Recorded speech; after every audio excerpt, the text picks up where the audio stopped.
Hi all and welcome back to Investigative Selfism. My name is Justina. I'm the hostess, the producer, the writer of this podcast and this video. And I wanted to talk to you today about a topic that I think is so relevant, not only because the year is still starting technically, I think it's relevant any day. And it comes from a question of when we're setting our intentions, when we're setting our learning goals, any kind of growth we're planning, is there a base from which doing that could be potentially unhealthy for us? And I think it's a good question to ask because we can think, well, any kind of growth, moving forward, like whatever the process is, like that's all great, right? But I think in our lives, we might have seen in ourselves maybe or others more easily how sometimes that is based on something that could be seen as a little bit unhealthy or destructive even. Well, that's a strong word to use, I understand. And I think one of the things that is definitely not good for us to base our growth on is shame. So what is shame and why it's not the thing we should be glorifying or just something that we shouldn't be normalizing in our lives?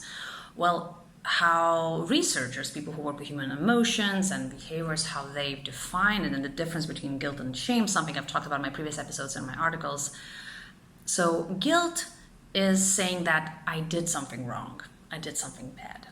Shame is this deeper kind of feeling of I am bad, I am wrong. And interestingly, in a very bad kind of way, shame is also correlated with various destructive behaviors, addiction. So keeping that shame inside of us, it doesn't really, even if it seems like something that might be moving us forward, it's not really the thing that we should want to have that growth. And so then two questions in my head come. One, then how do we deal with shame? And then the second one is, okay, if shame is not a good fuel to use for our growth, how can we reframe our guilt, let's say, or even shameful experiences? How can we reframe them, and how can we use something else that's sort of similar but much better? So to answer that second question, like what we can do with shame, I think we can do many things. And for example, we can apologize to the person or people who we've maybe hurt, or the experience we've created, if it's still possible. We can also embark on our own healing journey, and that would be like a separate topic, right? How we what we can do, mindfulness techniques, maybe what kind of books we can read, right? That we can start healing in a way and start forgiving ourselves, because it's a very difficult process. I understand and I know, but that is also possible. So instead of keeping and holding on to that shame, we can say, okay, I can grow without that, but what do I do with my shame? And I think that's a good question to ask in different ways to move forward. And even another thing, we could really analyze what created that shameful experience. Maybe, I did something and why do I want to do that? What were the drivers, right? What were the driving forces? Maybe it was my ego, maybe my insecurities, my desire to what was that unhealthy thing behind the experience of shame that we've experienced? And I understand sometimes we can experience shame without having done anything wrong ourselves. And I think especially when we're children, we can see, because we don't have the tools, right, to see things in certain ways, we can take an experience and something that could be called traumatic, even something maybe that was done to us, but we never talk about it, and we keep it, and we just hold on to it, even though there's nothing wrong that we did, but we somehow see ourselves as the wrongdoers. So there are these situations as well.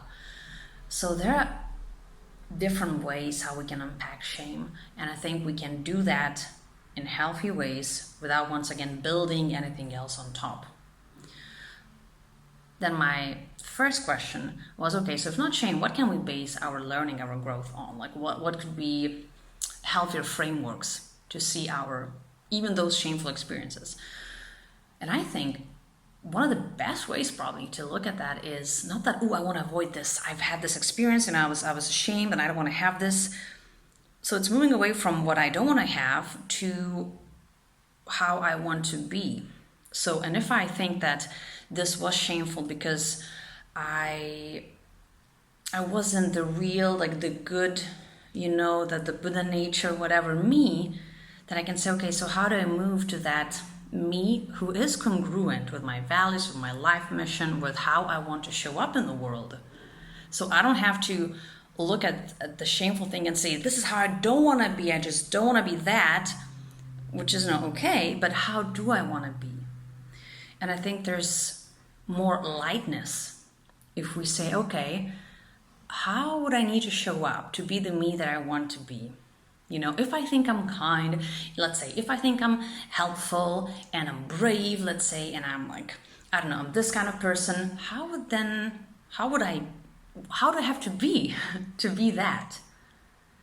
So we're not just trying to avoid the shame. No, we're saying, what is the path? I'm not just sort of avoiding certain things. I'm drawing that path for myself. And I think that changes things. I think that changes with what energy we show up, how we see ourselves, and how we see our motivations, because they are, in the end, then different. So, shame in our lives might be inevitable. We might still feel it once in a while. That's not the problem.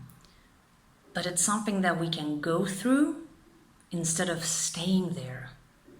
Like, that doesn't have to be our house. And that doesn't have to be our house ever. And that doesn't have to be our house where we study and we try to grow. It's just not a healthy house to be in. So I hope that this year, today, or any other day, that this is how you choose to see your own growth, your own development. And just like what I talked about in my previous episode, I hope that you remember that you matter, that you have agents in your life and you have options, and you don't have to stay in shame. To feel that you matter, to have that agency, and to make choices that are healthier for you. So I hope that this created some value in your life. I hope that you found this interesting. If you did, please share with your friends. I think this is a very important reminder to live more healthily, to live from a healthier platform. So it's a reminder not only for you, but for myself as well. So thank you for being here. Thank you for investing in yourself. Thank you for inspecting what that platform is right now. And I'll see you very soon.